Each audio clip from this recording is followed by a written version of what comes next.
Hi everybody, Sharyl Attkisson here. Welcome to another edition of Full Measure After Hours.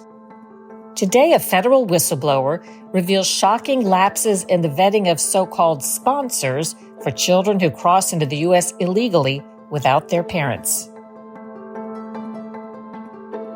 Deborah White is a federal employee who inadvertently became a whistleblower in the scandal that is the management of the tens of thousands of illegal immigrant children that came into the U.S., but the U.S. lost track of. Many experts say some at least are likely in the hands of cartels, gangs, sex and work traffickers. Deborah White works for the General Services Administration as a contracting and project management professional, and she was in that job in 2021, as you'll hear, when she got a call to go on a temporary assignment that would change everything she thought about what our government was doing to care for children who cross into the U.S. illegally without their parents. Here's Deborah White.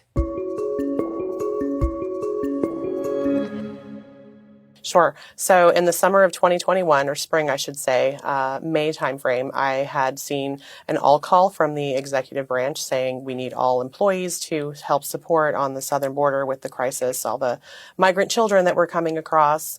They weren't able to process all of the children in time with the amount of staff that they had on hand. So there were several agencies that sent people to go ahead and help Health and Human Services Office of Refugee Resettlement Program to process the children. So, what does processing them mean? Literally probably how it sounds. So we had tons of kids coming up from the southern border to facilities across the country. So I believe at the time in 2021, they had 14 facilities across the country that I know of that were emergency intake sites. And so the one that I ended up at was Pomona, California. So the processing looked like busloads of children coming up to the facility. You would have to medically process them, give them a COVID shot, right? Delouse them, ensure that they got their first meal, and then met with a case manager. Once we met with the children in the case management department, we would then begin the interview process, which includes a family reunification package that had to be filled out and interviews that were conducted with the children and the sponsor in order to, quote unquote, reunify children with family members. Okay. Do most of the kids that were coming across without a parent, do they have the name of somebody they already know is in the U.S. that will either take them or sponsor them? Is that a relative? How does that work? Yes. So typically the children will come with information either pinned onto them. It can be Sharpied on their arms sometimes, notes, but all of that information is then taken by the Border Patrol and then put into their systems over at Border Patrol. And then we would get them on the HHS ORR side, which is Health and Human Services Office of Refugee Resettlement. Is the goal that the federal government then tries to get those children to the place that's written in Sharpie or pinned to their clothing? Correct. That's where we would do the vetting of the sponsor, right, to ensure that they were who they said they were. But that was a very difficult task because you never actually see the sponsor face to face. No one does. Everything is sent by WhatsApp. So I and every case manager would get a copy of, a document. Oftentimes it was from the Guatemalan consulate. Over 60% of the kids that we were getting were from Guatemala. And so it could be expired up to 2 years. So we were instructed to take documents that were expired up to 2 years. And so we would then have phone calls and ask them how they know the children, if they could afford to keep the child, based on their income. But this is all a self-certification process, right? And you never see the sponsor face to face. So technically, you could be talking to the same sponsor that has 10 different IDs that's requesting children across the country. Where is the protection to make sure that you are not, as a federal agency, facilitating the trafficking of the child into the hands of somebody who's mistreating them or even a pedophile ring? And that's the crux of the matter, is that we didn't have that ability. So it was speed over safety the entire time. And that was the push from the HHS administration from the very top. When did you get the sense that something was wrong and maybe these kids were going into bad hands? It was very quick for me to realize that that was happening. So when I got there initially, I was 2 weeks with children in the pods. And what that means is just being a caretaker, getting the children to get their meals, get them to their medical appointments, et cetera. Then after about 2 weeks, they said, hey, we need your help, your expertise, in case management, right? And that's because the contractor was failing completely. I do have a background in contracting and project management. I am certified in that as well, and had offered my services to look at the contract and, just look at where the contractor failures were and help them put together a plan to remedy, those issues. That was denied probably about 3 times. And on the 3rd time, I was told by one of the officials in the command center, you're not going to get the contract and stop asking for it. So those were literally the words. So at that point, I just made it my business to ensure that I was helping, because it was very chaotic, that environment where in case management where, people didn't know what to do. The case managers had no direction. There was no practical application training. There was no indication that there was any trafficking happening. And so I made it my job to basically get these girls trained, case managers trained on how to spot this, what to look for. The processors came in and were processing children. Yes. Without any special training to recognize human trafficking or whether they were putting kids into the hands of responsible people? It's 100% correct. Yes. There was no operational training, no practical training on what to look for. As a matter of fact, the mantra was often get the kids out 10 to 14 days. That's what we need to do. And if you have questions, refer to the policy. That's a huge policy book to look at. Isn't possible human trafficking an obvious peril of a fairly open border with illegal immigration? Absolutely. That's the root cause of the issue, unfortunately. It's a humanitarian issue. We want to ensure that we treat children, with love and care and dignity and respect. And that's the reason why I volunteered for this mission. I'm actually a Hispanic American. Spanish is my native language. And I thought, hey, regardless of your politics, they need a friendly face and they need someone who's going to take care of them now that they're here. So what was your first hint, or how did you learn beyond just suspicions that they were going into perhaps trafficking rings or to pedophiles? Sure. So part of my job was not only to look at policy and try to help, interpret and, provide support to these case managers, but I would also sit down with the case managers and help them interview the children, right? Because the questions that we were asking were very surface level questions. You really wouldn't pull out any kind of suspicion if you just, stuck to the very simple questions that they were asking. Again, very surface level questions. So when there was, I suspected behavior. So first it was a behavioral indicator. So there was a brother and sister set, that had come to a case manager, and she said, something's up with this case, right? The child has just been released from psychiatric care. He had been there for 6 days. And, the sister is, kind of shuffling her hands and very nervous and insisting on, being released as soon as possible. So once, what I decided to do was separate the children and get their interviews separately. What age group? Sure. So the sister was 17 and the brother was 15. Yeah. So once I separated them, their stories would not corroborate. I mean, they had different stories. So I knew something was going on. The sister kept telling me and the case manager, I'm not supposed to be here this long. I know you guys aren't allowed to keep me, more than 2 weeks. And we've been here for, I think it was 19 days at that point. We've been here for 19 days. You're not allowed to keep me this long. You're supposed to let me go to my sponsor. And I said, okay, I said, I've got to talk with your brother. I want to see, from his perspective, And so I interviewed the brother, and then the brother, you could tell something, he wanted to say something, but he wouldn't say it, right? And so I told him, I said, if you tell me the truth, we can help you, but we have to know what happened. And so that's when he finally admitted that, yes, he had a debt bondage, and he owed money, right? And if he didn't get to his sponsor and get to pay back that money, he was very fearful that something would happen to his family, specifically his father. Because how did a kid become in debt? That's because the cartels. I mean, we know these kids don't make it to the southern border unless, there's a coyote, a guide, right, that brought them that far, and that the cartels are paid for passage, right? We know that that's typically what happens. And so that's how he came about to say, yes, I do owe about, I think it was $2,500. They said it in Quetzales because most of these kids are from Guatemala, where the hub of this particular trafficking ring was located, right? So it was Huehuetenango, Guatemala. He told me that this man that he was going to was a very important man in Guatemala, that he was the richest man in Guatemala, from his perspective, the richest man in Guatemala, and that he helped children to come to the United States. So when I looked up this man, because this man was not the sponsor, he was actually a household member of the sponsor. The sponsor, came out clean, right? And that's typically what happens is they'll put forth a sponsor that will come out clean because most of these people are undocumented, people in this country.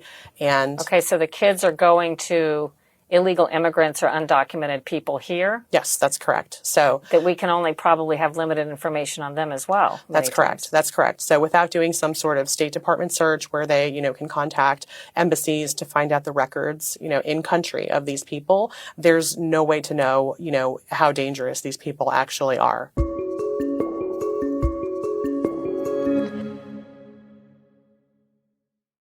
Can you bring us ahead to what ended up happening to those kids and how you came to understand this was probably a big problem? Did you find out about other cases? Yes. So that is just one of several cases. Probably we have case files, I think, on 30. What I can say is that the sister who was about to turn 18 was released on her own choice. She was released, and they gave her a bus ticket, I believe, to Bonita Springs, Florida. And so the address, they just provided a different address. So the parents provided a different address from previously. They had said that they didn't have anyone else that the children could go to.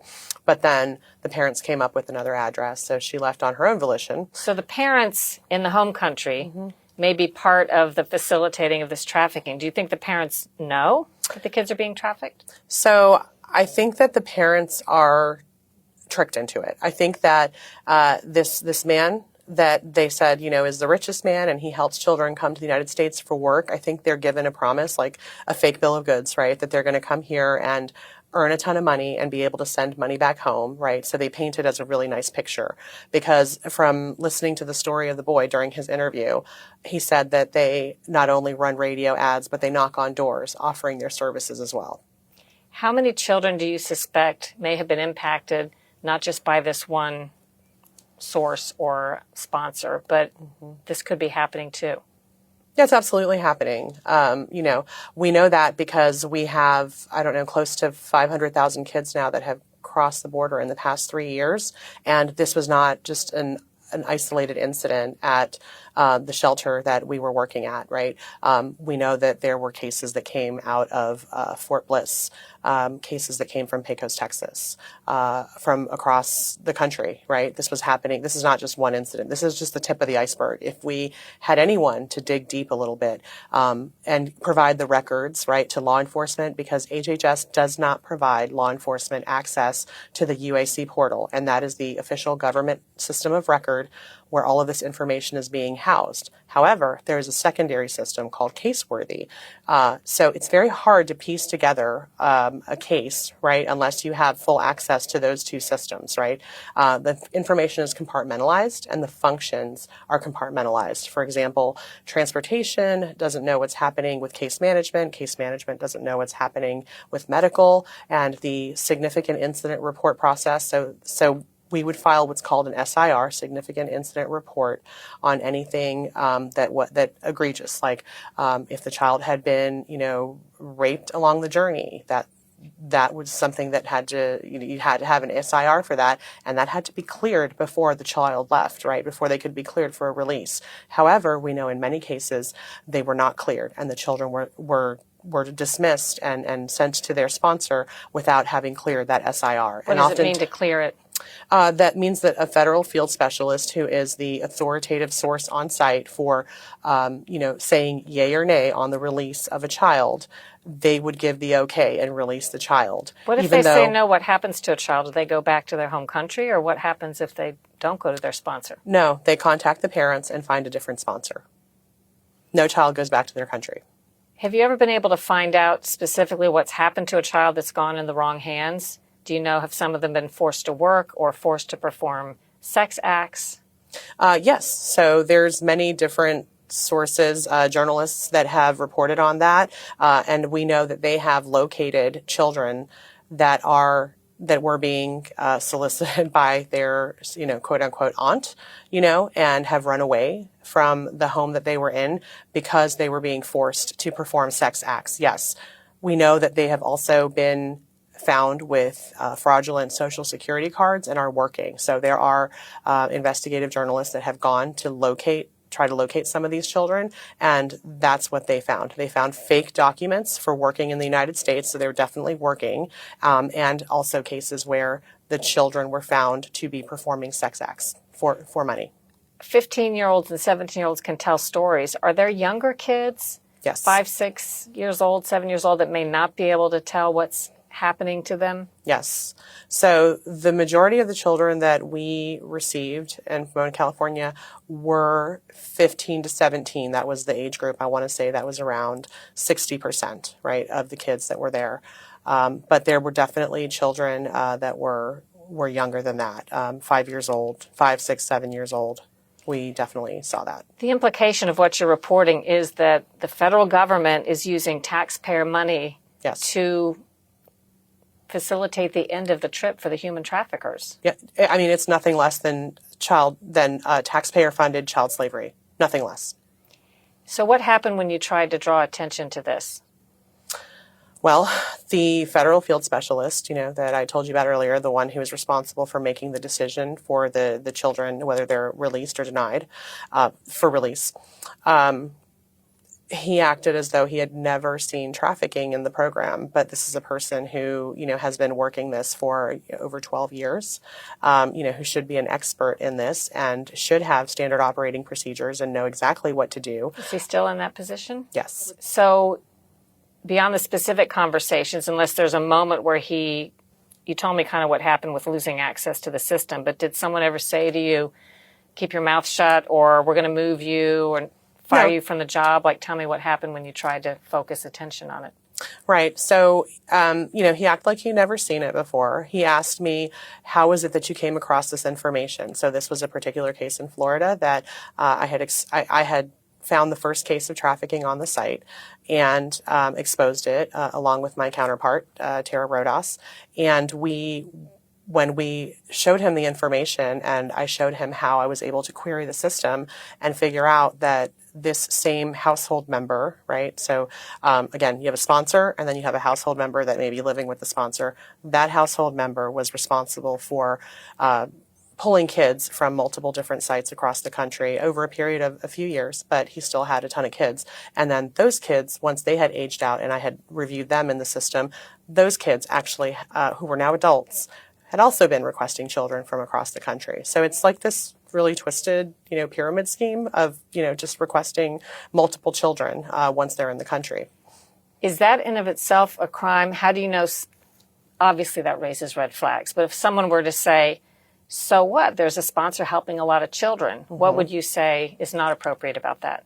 Right. Well, I would say that in that particular case, you could draw that conclusion. However, when you have, 329 children and counting going to, 2 buildings, right, and you can't physically house all those children, then you've got a serious problem on your hand. Then you've got something criminal. Is that how many kids were doing? So yeah, that was in a case in Houston, Texas. Yes, 329 and counting. What came of that as you exposed these things?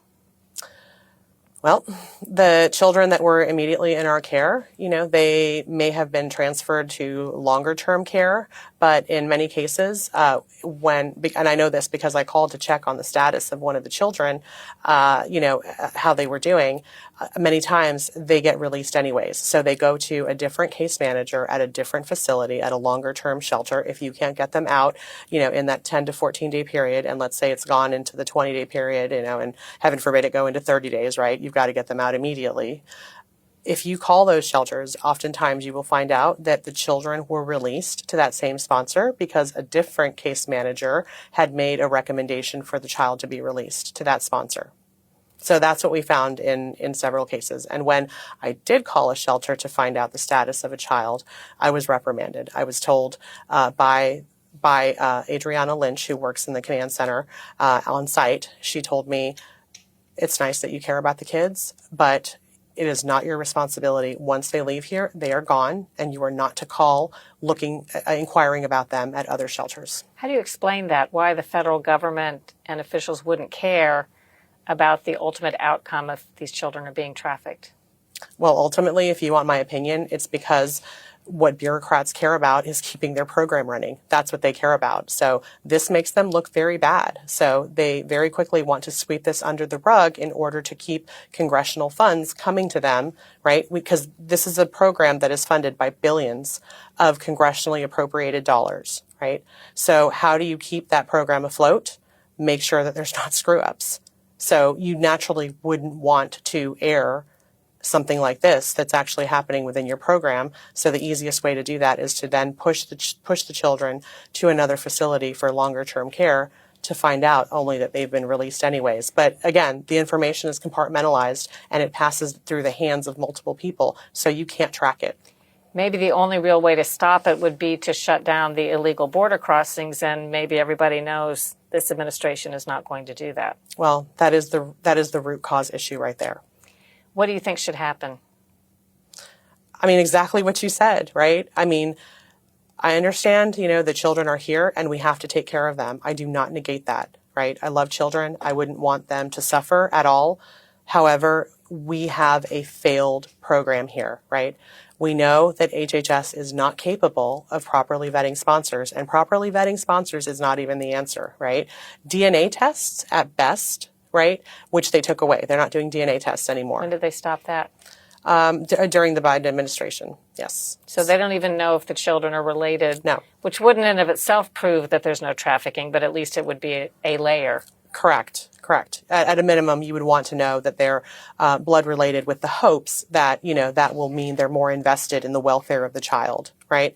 But HHS has painfully proven that they are not capable of this responsibility they've been entrusted with. And they have been entrusted with the most precious cargo. We're not talking about moving, cattle, which deserve respect and dignity as well. We're not talking about moving items. We're talking about moving children, precious human beings, lives and souls that deserve better. And we're the United States of America.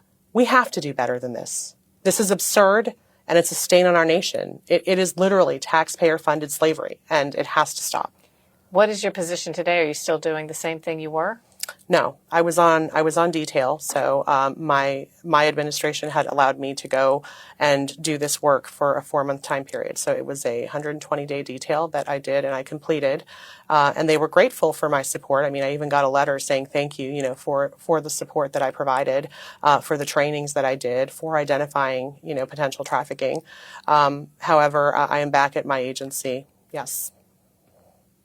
Okay. Anything else you want to add? I know you could write a whole book on this, but is there a takeaway do you want to? Yeah, I mean, I really want to just ask every American to please contact your senators, contact your representatives, tell them that we cannot stand for this. We have a campaign that's going to kick off tomorrow after I speak in the Senate, and it's called Vote Yay for CRA.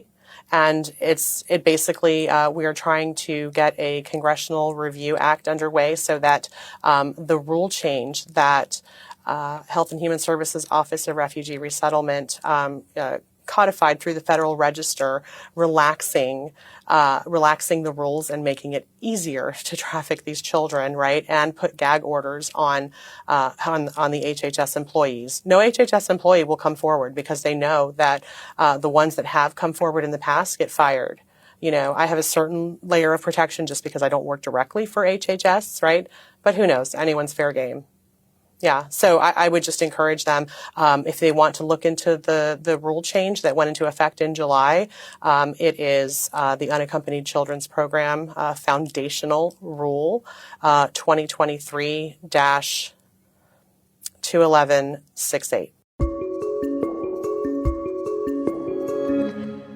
For the full story on all of this, catch my TV show Full Measure Sunday, November 17th. To find out how to watch, go to SharylAttkisson.com and click the Full Measure tab for a list of stations and times. But you can always watch online if it's easier for you. It's always free at fullmeasure.news. The program airs live around 9:35 a.m. Eastern Time on Sundays at fullmeasure.news, and then it will post thereafter, so you can watch replays anytime.